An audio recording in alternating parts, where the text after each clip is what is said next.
So what's up you guys, it's me Kent B. Villarino, and for today we're going to talk about ethnocentrism and relativism.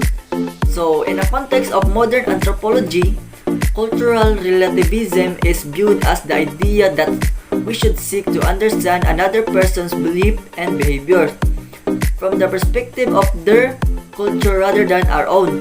So, this explains why anthropologists do not judge other cultures based on their values, nor do they view other ways of doing things as inferior. Instead, anthropology seeks to understand people's beliefs within the system they have for explaining things. And the opposite of cultural relativism is ethnocentrism. That is the tendency to view one's own culture as the most important and correct, and as a measuring stick by which to evaluate all other cultures that are largely seen as inferior and moral suspect. As we can see, many people are ethnocentric to some degree, as ethnocentrism is a common human experience. Consider the following question: why do we respond the way we do?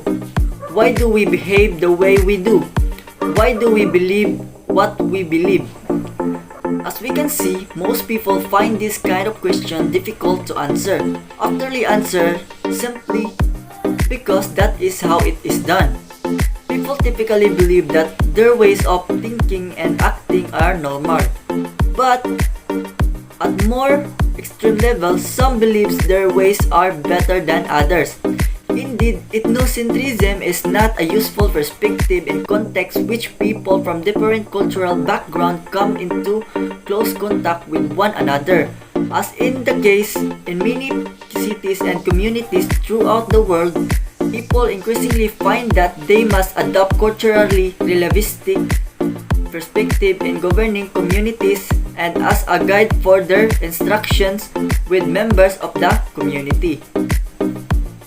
Hence, for anthropologists, cultural relativism is especially important.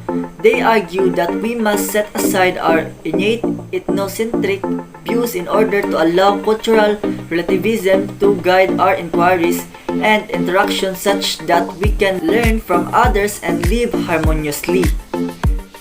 And hope you guys like the video and learn some important information about ethnocentrism and relativism. And that's all for today. And again, I'm Kent B. Villarino. See you in my next video. Bye and thank you.